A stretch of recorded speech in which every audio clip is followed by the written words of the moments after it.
Rabino Fernando Slajem. Muchísimas gracias. Abordaré el tópico sucintamente en 4 puntos. El primero es la retórica. En primer lugar, interrupción del embarazo no refleja la intención del proyecto por la absoluta irreversibilidad y discontinuidad en la muerte del ser humano concebido, imposibilitando reanudar su vida, tan manipulador como que la decapitación no es la muerte del sujeto, sino la interrupción de su flujo sanguíneo hacia su cabeza. Objetivamente se peticiona por la legalización del aborto a demanda y no solo su despenalización, dado que además de descriminalizarlo, se exige la asistencia, protección y garantía del Estado para su comisión.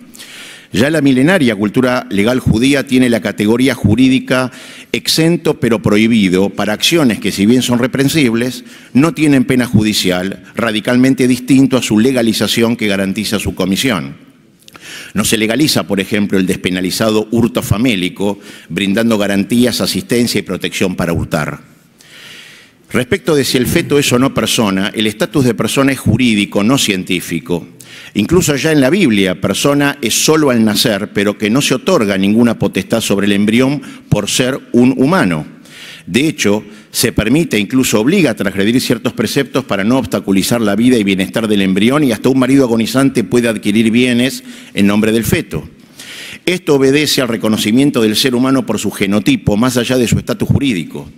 La veintena hoy de definiciones actuales de vida humana y su comienzo, que comprenden desde el cigoto hasta la autoconciencia, pasando por la gastrulación, actividad cerebral, organogénesis, desarrollo del tálamo, antropomorfismo, maduración orgánica y motilidad, son siempre en grado y accidente, pero no en naturaleza y sustancia. Sus mismos autores reconocen que son fenotípicas y acorde a las etapas madurativas del ser humano concebido, pero que dicha fenomenología acontece debido a un genotipo como sustrato individual y diferente del otro, el cual comienza con el cigoto, definido como un organismo vivo, humano, individualmente diferenciado, funcionando por sí mismo sin perder su nivel estructural hasta su muerte y con fuerza inherente de crecimiento y desarrollo. Este proceso madurativo continúa en la infancia, adolescencia y adultez, sin que un adulto pueda matar a un niño por ser perjudicial a sus intereses, argumentando su falta de completitud madurativa. Incluso ya desde la ley bíblica, base de nuestra civilización, reconoce la vida humana desde la concepción, hoy respaldado por la actual bibliografía embrionaria, biológica y genética. Este reconocimiento genotípico del embrión como ser humano trasciende incluso otras leyes bíblicas vigentes luego del 40º día de concepción o del 3er mes de gestación. Desde la concepción y hasta la ancianidad y muerte hay básicamente un proceso continuo de vida humana, no existiendo un punto de inflexión objetivo en lo ontogenésico del ser humano. Este es el motivo de la prohibición de abortar a demanda, preceptuada ya desde el Génesis 9:6, cuando dice: quien derramare la sangre de un humano en un humano, su sangre será derramada, humere a una mujer embarazada. Por eso, matar un ser humano que no amenaza la vida de otro basándose en criterios fenoménicos por alguna semana postconcepción, resulta antojadizo, careciendo de fundamento racional, científico y moral, dado que no hay ningún cambio en su ontogénesis, tal como demuestra toda la bibliografía embrionaria y genética, similar al nulo cambio biológico del feto durante los pocos centímetros en los que pasa del útero materno a la exterioridad del mundo. Incluso bajo el sentido más racional de la vida, emerge lo infundado de los selectivos criterios madurativos funcionales para legalizar la matanza a demanda de un ser humano por nacer, dado que éste, al igual que un adulto que ha perdido la conciencia o razón, son criaturas biológicamente humanas, pero el feto actualizará su especificidad racional y consciente, mientras que el adulto ya no, resultando en una mayor racionalidad para matar por conflicto o no deseabilidad al adulto más que al feto. Punto 3.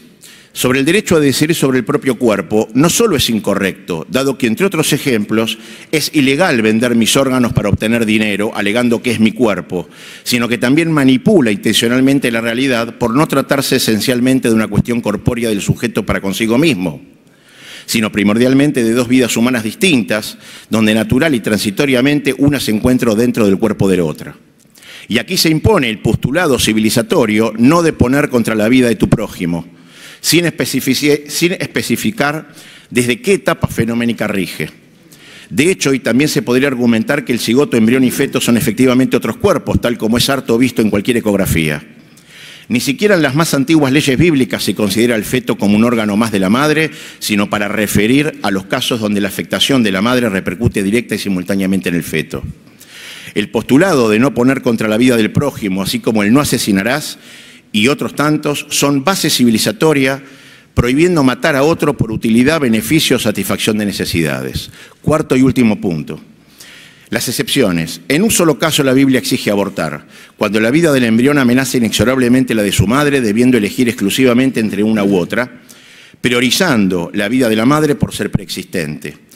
Todo ello tipificado bajo la ley llamada de persecutor. Casos de absoluta inviabilidad fetal son tipificados como de gran necesidad, permitiendo el aborto con severas restricciones en tiempo y forma, y ambos criterios se aplican también a la mujer embarazada por violación y encontrándose en serio riesgo psicofísico.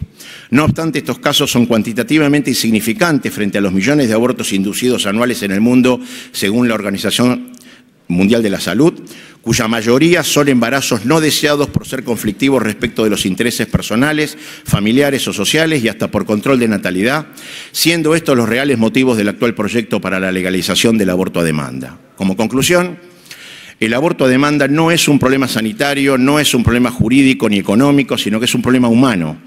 Es el síntoma más crudo de la ética del self, donde el individuo y sus intereses son el bien supremo, falseando hasta la propia realidad descriptiva con el fin de no coartar su arbitrariedad. La elección es simple.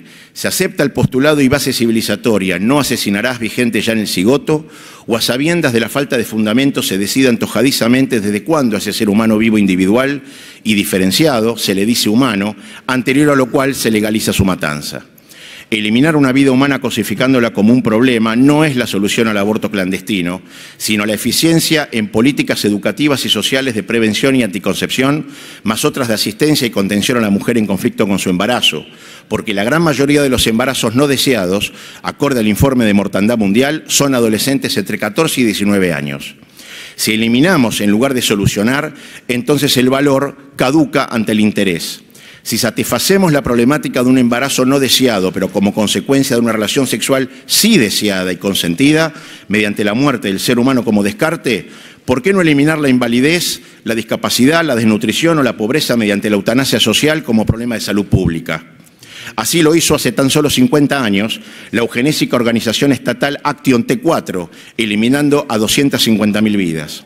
Y si el criterio para despenalizar y a fortiori para legalizar es la cantidad e inevitabilidad de su ocurrencia, apliquémoslo también a la evasión impositiva, al latrocinio, el homicidio en ocasión de robo y otras tipificaciones penales. Terminando, las leyes reflejan las aspiraciones sociales acorde a un ideal determinado y en función de las cuales educamos y reglamos nuestras conductas. Este proyecto de ley fomenta una sociedad del despojo, donde sus individuos se despojan de la responsabilidad de sus acciones voluntarias y asumidas libremente, cuando las consecuencias son indeseadas, incluso a costa de la vida ajena, y donde el Estado se despoja de su responsabilidad primaria, que es garantizar todas las vidas bajo su espectro de poder, y se despoja también de su función dejando que el más fuerte decida sobre el más débil. Legalizar la matanza a demanda de un humano inocente por no ser deseado retrotrae la ley como restricción animal para habilitar la humanidad a una convalidación del Homo homini lupus. Señoras y señores senadores, el siglo XX nos enseñó que debemos encontrar soluciones y no eliminar vidas como problemas de salud pública. Ya una vez se cumplió lo advertido por el padre del contrato social Jean-Jacques Rousseau, cuando dijo que cuando la violencia de la pasión prevalezca sobre el horror del crimen, en el deseo del mal también se encontrará un derecho. Tienen la decisión, ¿volvemos a esos estadios o progresamos en nuestra humanidad? Muchas gracias. Muchas gracias, doctor Fernando Slagen.